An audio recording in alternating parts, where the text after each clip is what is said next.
আসসালামু আলাইকুম ভিউয়ার। আমি আপনাদের সামনে একটি টপিক নিয়ে হাজির হলাম। টপিক হচ্ছে ব্যবসা মন্দা। আসলেই আমাদের ব্যবসা বর্তমান খুবই খারাপ অবস্থা যাচ্ছে। ভালো অবস্থানে আমরা নেই। বর্তমান ব্যবসার যে পরিস্থিতি,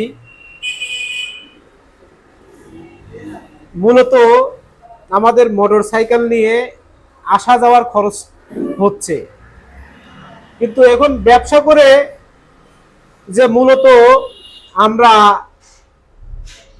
মাছ ভাত বা মাছে ভাতে বাঙালি বাচ্চা কাচ্চা নিয়ে খাবো, সেই পরিস্থিতি বর্তমান বাংলাদেশে নেই। ব্যবসার পরিস্থিতি অসম্ভব খারাপ। হ্যাঁ, বাংলাদেশেও ব্যবসা আছে, বাট কাদের ব্যবসা আছে? রাঘব বোয়ালদের, যাদের মূলত টাকার অভাব নেই, যাদের অসম্ভব টাকা আছে, তাদের অসম্ভব ব্যবসা আছে, অকল্পনীয় ব্যবসা আছে। চিন্তা করা যায়।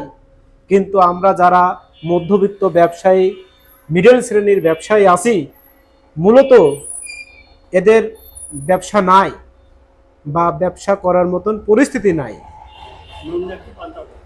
নুন আনতে পান্তা ফুরায়।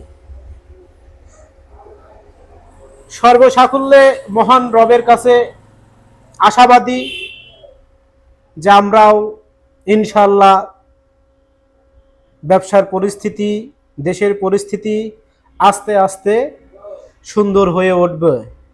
এই বলে আমি আমার সংক্ষিপ্ত কথা শেষ করছি। আরও ভালো ভালো কথা পেতে, ভিডিও পেতে আমাদের চ্যানেল লাইক, কমেন্ট, সাবস্ক্রাইবার ও ফলো দিয়ে আমাদের সাথেই থাকুন। আসসালামু আলাইকুম ওয়া রাহমাতুল্লাহ।